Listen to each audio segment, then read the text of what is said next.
Hello friends, आज के इस क्लास में आप मध्यकालीन भारत का इतिहास जिसमें कि भारत पर मुस्लिम आक्रमण और साथ ही साथ गुलाम वंश के बारे में एमसीक्यूज देखने वाले हो। आज के इस क्लास में इन दोनों से जो आपका क्राउन का एमसीक्यूज है उसे आपको करवाया जा रहा है। आप लोगों में से जो लोग नए होंगे, जिस भी चीज़ की तैयारी कर रहे हो, आप प्लेलिस्ट में आकर चेक करिएगा। अगर आपके लायक क्लास होगा तो आप चैनल से जुड़ जाइएगा। देखिए, क्राउन, लूसेंट और साथ ही साथ जो स्पिरिट साइंस है, यह तीनों बुक जो है हर एक एग्जाम के लिए काफ़ी इंपॉर्टेंट रहता है, यह आपको अच्छे से पता है। तो आज से जो यह आप क्लास देख रहे हो, यह क्लास आपका कंटिन्यू रहेगा जिसमें कि आपको एमसीक्यूज करवाया जाएगा। टॉपिक आपको अगर आप कहेंगे तो टेलीग्राम ग्रुप पर बता दिया जाएगा। जो लोग नए होंगे, इस क्लास को पहली बार देख रहे हैं, टेलीग्राम ग्रुप का लिंक नीचे डिस्क्रिप्शन में दिया हुआ है। टेलीग्राम ग्रुप को आप ज्वाइन कर लीजिएगा। अगर आप कहेंगे तो होमवर्क वहाँ पे आपको बताया जाएगा और उसी टॉपिक को नेक्स्ट क्लास में आपको करवाया जाएगा। तो आज के इस क्लास में लगभग 50+ क्वेश्चन आपको देखना है। अपना मार्क्स भी आप काउंट करते चलिएगा। टॉपिक अगर आपको बता दिया जाएगा तो उस टॉपिक को आप पहले से कवर कर लेंगे, फिर आपको सेट लगाने में ये अच्छा रहेगा। ठीक है, अगर आपको और भी कुछ बताना हो तो आप कमेंट करके बता सकते हैं। चलिए यहाँ से स्टार्ट करिए और क्वेश्चन नंबर फर्स्ट बताइए बिना टाइम बर्बाद करते हुए कि वह युद्ध बताइए जिसमें भारत में मुस्लिम शक्ति की स्थापना हो गई थी, किससे स्टार्ट हुआ था। तो ऑप्शन नंबर फर्स्ट का बी हो जाएगा। तराइन का दूसरा युद्ध से स्टार्ट हो गया था क्या भारत में मुस्लिम शक्ति की स्थापना, कहिए कि यहीं से स्टार्ट हुआ है। तराइन का दूसरा विश्व जो द्वितीय युद्ध हुआ था, कब हुआ था, अगर आप चाहें तो आप कमेंट कर सकते हैं। यहाँ पे वैसे आपको नेक्स्ट क्वेश्चन में देख भी लेना है इस चीज़ को। भारत पर पहला मुस्लिम आक्रमण किस वर्ष हुआ था। ऑप्शन नंबर आपका यहाँ पे बी राइट आंसर, बी नहीं सी होगा ना, 711 में हुआ था ना। तो यहाँ पे देखिए, भारत पर पहला मुस्लिम आक्रमण अगर पूछेगा 711 आपको ध्यान रखना है। ठीक है, 711 12 इस तरह से ध्यान रखेंगे। मोहम्मद गोरी के किस दास ने बंगाल एवं बिहार पर विजय प्राप्त किया था। ऑप्शन नंबर आपको सी राइट टिक करना। यहाँ पे बख्तियार खिलजी ने बंगाल और बिहार पर विजय प्राप्त किया था और ये मोहम्मद गोरी के क्या थे, तो दास, ध्यान रखना है। पैगंबर हजरत मोहम्मद का जन्म हुआ था, डेट आपको बताना है कब हुआ था। ऑप्शन नंबर ए 570 ईस्वी में बताना है। ठीक है,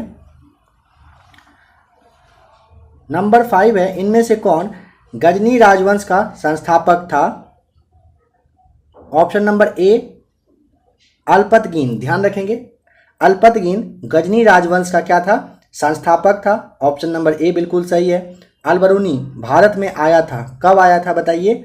ऑप्शन नंबर सी 11वीं शताब्दी ईस्वी में आया था। कौन, अलबरूनी, कहाँ पर, भारत आया था। निम्नलिखित में से मध्य एशिया के किस शासक ने 1192 में उत्तर भारत को जीता था। Option number C right answer, Shihabuddin Mohammad Ghori के द्वारा 1112 में उत्तर भारत में जीत दर्ज किया गया था। ठीक है, किस मुस्लिम शासक के सिक्कों पर लक्ष्मी की, देवी लक्ष्मी जो है, इनकी आकृति बनी हुई है। Option number A right answer, Mohammad Ghori के द्वारा जो सिक्का चलाया गया था उस पर देवी लक्ष्मी की आरती भी मिलता है। शाहनामा का लेखक कौन है। ऑप्शन नंबर बी फिरदौसी के द्वारा शाहनामा लिखा गया है। देखिए, बुक और उनके जो ऑथर हैं उनके बारे में आपको क्लास दिया जा चुका है, यानी कि पुस्तक और उनके जो लेखक हैं उनके बारे में आपको लूसेंट ऑब्जेक्टिव का 200+ एमसीक्यूज करवा दिया गया है। तो आप चाहें तो प्लेलिस्ट में आकर उसे भी देख सकते हैं।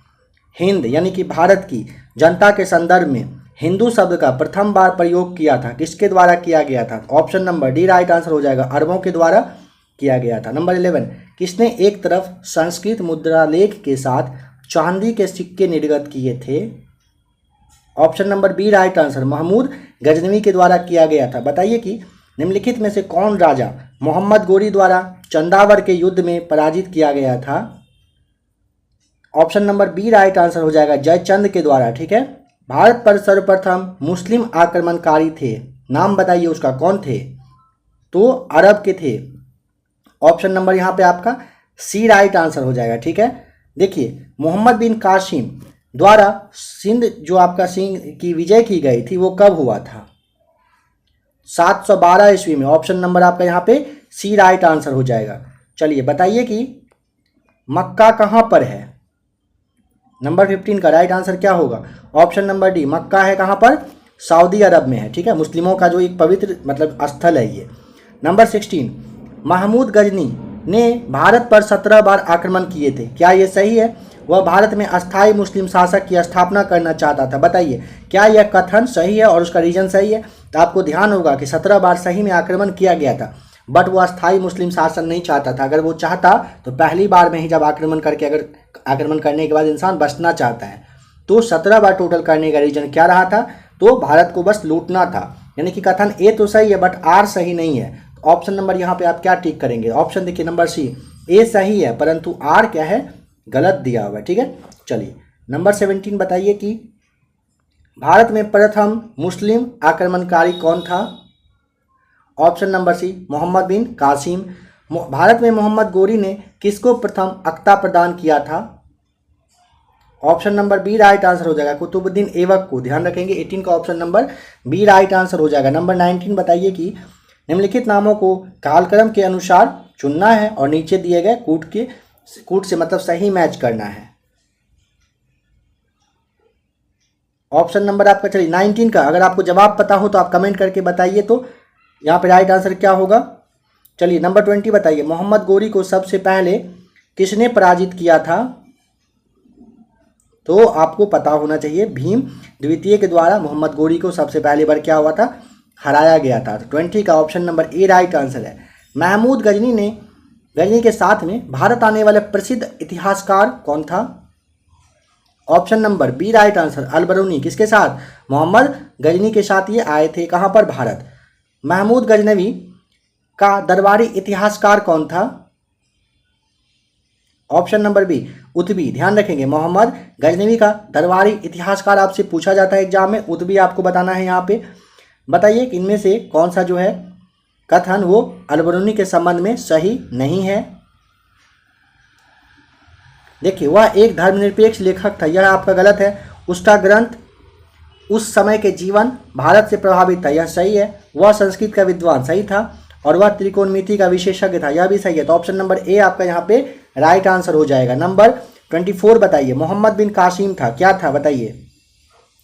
तो राइट आंसर ऑप्शन नंबर आपका यहाँ पे अरब हो जाएगा, अरबी थे ये। कौन? मोहम्मद बिन कासिम। ऑप्शन नंबर सी आपका राइट आंसर है यहाँ पे। नंबर 25 बताइए, पुराणों का अध्ययन करने वाला प्रथम मुसलमान कौन था? 25 का ऑप्शन नंबर बताइए क्या होगा? Number C right answer, Al बरूनी। पुराणों का अध्ययन करने वाला प्रथम मुसलमान अगर पूछेगा कौन था तो ऑप्शन नंबर सी बिल्कुल सही है। यहाँ पे नंबर 26 आपको बताना है कि, चलिए बताइए, मोहम्मद गोरी ने जयचंद को किस युद्ध में पराजित किया था? युद्ध का नाम बताइए और कब हुआ था? तो ऑप्शन नंबर बताइए क्या होगा right answer? Number C, Chandawar का युद्ध 1194 में हुआ था। उस समय क्या हुआ था? मोहम्मद गोरी ने किसे? जयचंद को हराने का मतलब हरा दिया था। कब? चंदावर का युद्ध, जो कि 1194 ईस्वी में हुआ था। नंबर 27 यानी कि मध्यकालीन भारत पर मुस्लिम आक्रमण है, इसका आज आप मतलब ये वाला क्वेश्चन आपका लास्ट है। इसके बाद चलेंगे दिल्ली सल्तनत गुलाम वंश पे।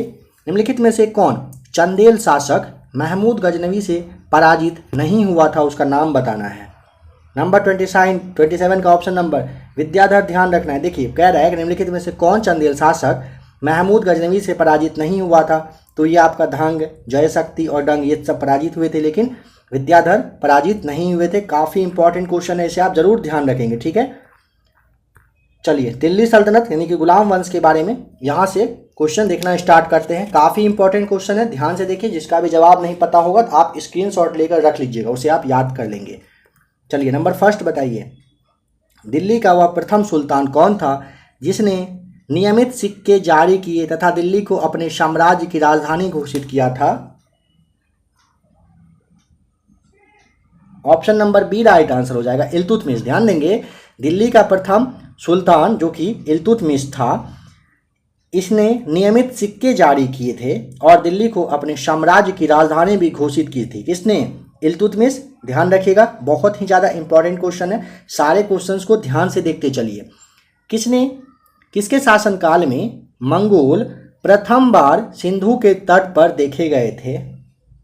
Option number B right answer, Iltutmish के ही समय में। समझेंगे, कह रहा है किनके शासनकाल में, तो यानी कि इल्तुतमिश के शासनकाल में मंगोल जो है पहली बार सिंधु नदी के तट पर देखा गया था। ठीक है, चंगेज खां का मूल नाम बताइए। काफ़ी इजी है, आपने जरूर इसे पढ़ा होगा। इसका भी आपको जवाब अगर पता हो तो बताइए। तो चंगेज खां का मूल नाम क्या था? निम्नलिखित में से कौन मध्यकालीन भारत की प्रथम महिला शासिका रही थी? Razia Sultan, option A right answer. गुलाम वंश का प्रथम शासक कौन था?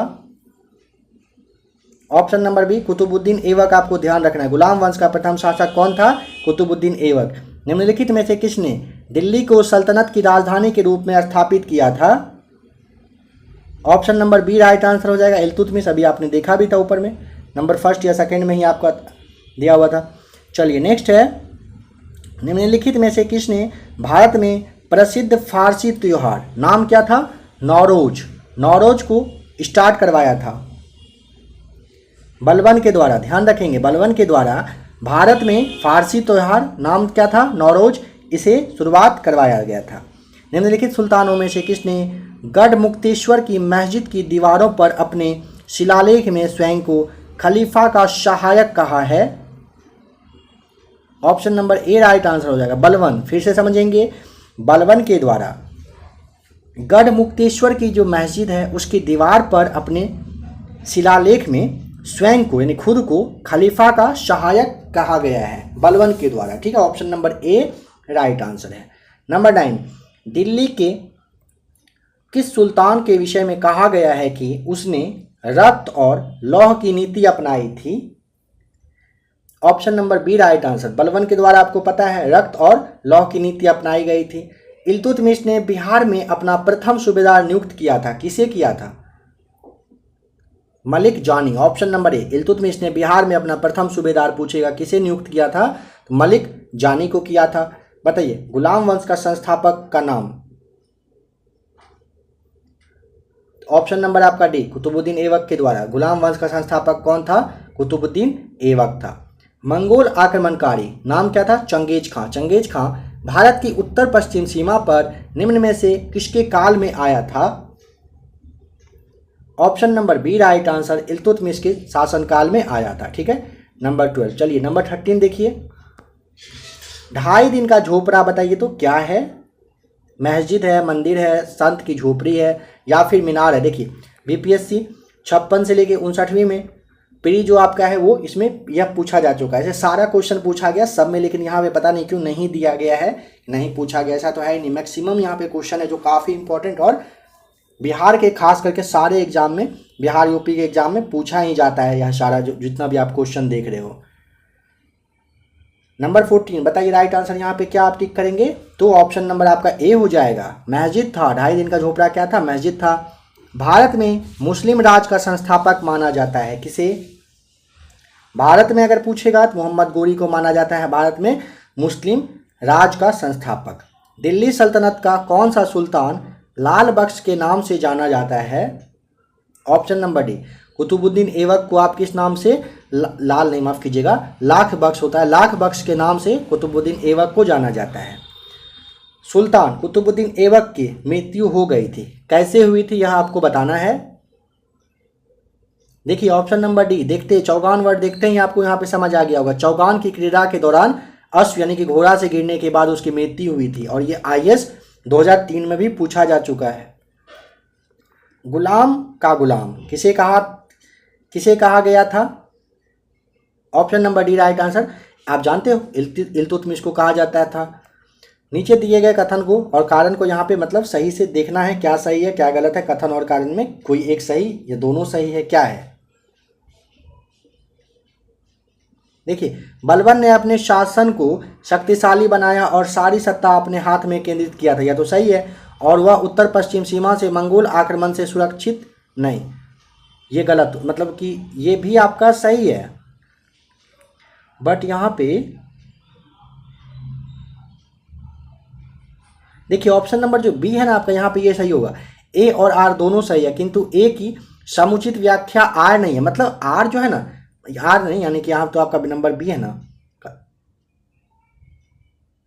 ए यहाँ है, बी है, यहाँ पे ए दिया है, देखिए यहाँ पे आर दिया गया है, यहाँ पे आर रहना था। तो देखिए ये दोनों बात आपका सही है, बट एक दूसरे का ये जो होता है ना मेल नहीं खाता है, मतलब एक दूसरे का एक्सप्लेनेशन के लिए यह आपका सही नहीं है। बट कथन दोनों सही है, यानी कहीं ना एक दूसरे से कोई रिलेटेड एक दूसरे का है नहीं बात का। कौन सा कथन बलबन के संबंध में सही नहीं है बताइए। Option number B right answer, उसने इक्तदारी व्यवस्था आरंभ किया था, यह सही नहीं है, गलत है। उसने नियामत ए खुदाई के सिद्धांत का प्रतिपादन किया था, ये सही है। उसने तुर्कान ए चहलगानी का प्रभाव समाप्त कर दिया था, यह भी सही है। उसने बंगाल के विद्रोह का दमन किया था, यह भी सही है। जो ऑप्शन नंबर बी है ना, यह आपका क्या है, सही नहीं दिया हुआ है, तो ऑप्शन बी यहाँ पे राइट आंसर है। चलिए बताइए, रजिया बेगम को सत्ताच्युत करने में किसका हाथ था। ऑप्शन नंबर आपका यहाँ पे सी हो जाएगा राइट आंसर, तुर्कों का हाथ था। चलिए नंबर 21 जवाब बताइए कि अपनी शक्ति को समेकित करने के बाद बलबन ने भव्य उपाधि धारण की थी। किस चीज़ का उपाधि लिया गया था उनके द्वारा, तो ऑप्शन नंबर सी जिले इलाही का लिया गया था। किसने लिया था, बलबन ने। दिल्ली का कौन सा सुल्तान मंगोल नेता, नाम क्या था, चंगेज खां, इसका समकालीन था। समझेंगे फिर से, दिल्ली का कौन सा सुल्तान था जो कि मंगोल के नेता, ये चंगेज खान जो था इसके समय का था। काफ़ी इंपॉर्टेंट क्वेश्चन है। Option number A right answer यहाँ पे आपको ठीक करना है, इल्तुतमिश हो जाएगा। दिल्ली का प्रथम मुस्लिम शासक कौन था, option number B right answer हो जाएगा, इल्तुतमिश। चलिए नेक्स्ट क्वेश्चन है नंबर 24, बताना है कि दिल्ली के सुल्तान बलबन का पूरा नाम क्या बलबन था। गयासुद्दीन बलबन। दिल्ली के सुल्तान बलबन का पूरा नाम गयासुद्दीन बलबन, यहाँ पे आपको गयासुद्दीन फिल करना है। कुतुबुद्दीन ऐबक की राजधानी कहाँ थी। Option number A Qutbuddin Aibak की राजधानी पूछता है आपसे, लाहौर बता देना है। आज का यह लास्ट क्वेश्चन है आपका। निम्नलिखित में से किसने प्रसिद्ध कुतुब मीनार के निर्माण में योगदान नहीं दिया था। देखिए, कुतुबुद्दीन ऐबक, इल्तुतमिश और फिरोज शाह तुगलक तीनों के द्वारा कुतुबुद्दीन ये आपका कुतुब मीनार के निर्माण में योगदान दिया गया था, बट गयासुद्दीन तुगलक का कहीं कोई लेना देना था नहीं। तो ऑप्शन नंबर आपका सी यहाँ पे राइट आंसर हो जाएगा। ध्यान रखेंगे, गयासुद्दीन तुगलक का कुतुब मीनार के निर्माण या फिर रख रखाव ठीक ठाक करने से किसी चीज़ से कोई भी मतलब नहीं रहा था। तो ऑप्शन नंबर सी यहाँ पे आप टिक करेंगे, ठीक है। तो फ्रेंड्स, आशा करता हूँ कि आज का क्लास आपको भारत पर मुस्लिम आक्रमण और दिल्ली सल्तनत में, जिसमें कि आपने अभी गुलाम वंश के बारे में देखा, आशा करता हूँ कि क्लास आपको अच्छा लगा होगा। अगर आज का क्लास आपको अच्छा लगा होगा तो अब आप सबसे पहले वीडियो को लाइक कर देंगे, अगर मन हो अपने दोस्तों के पास तो शेयर भी आप जरूर कर दीजिएगा। देखिए, बीपीएससी 67वीं 68वीं, बिहार सचिवालय ग्रेजुएशन लेवल, साथ ही साथ inter level, Bihar SI, Bihar police, railway की अगर आप तैयारी कर रहे हैं तो आप एक बार प्ले लिस्ट में आकर चेक कर लीजिएगा। आपके लिए काफ़ी सारा प्रैक्टिस सेट और भी काफ़ी कुछ मटेरियल अवेलेबल है। तो अगर आपको क्लास देखकर अच्छा लगे, आपको लगे कि हाँ आपके काम के लायक क्लास है, तो आप चैनल के साथ क्या करेंगे, सब्सक्राइब करके चैनल से आप जुड़ जाइएगा। अगर आपको आज के क्लास के बारे में कुछ बताना हो तो आप कमेंट कर सकते हैं, ठीक है। और देखिए, अगर आप लोगों में से किसी को और भी किसी भी तरह का अगर प्रॉब्लम आता है तो यह नंबर भी आप नोट कर लीजिए, ठीक है। इस नंबर पे आप कोशिश करिएगा व्हाट्सएप पर आप मैसेज करने का, ठीक है, मैसेज ही करने का कोशिश करेंगे, ठीक है। 9576843550 आपके सॉल्यूशन का अगर पॉसिबल होगा, मतलब प्रॉब्लम का अगर सॉल्यूशन करना पॉसिबल होगा तो ज़रूर किया जाएगा। वैसे आप कमेंट करके बताएंगे क्लास के बारे में अगर कुछ भी कहना हो। नेक्स्ट टॉपिक लूसेंट या फिर आपका क्राउन से जो आएगा, हो सकता है कि हिस्ट्री से आए, सिविक्स, ज्योग्राफी या फिर साइंस से, बायोलॉजी से, किसी भी टॉपिक से आ सकता है। तो नेक्स्ट क्लास तक के लिए वेट करिए, मिलते हैं बहुत ही जल्द अगली क्लास के साथ।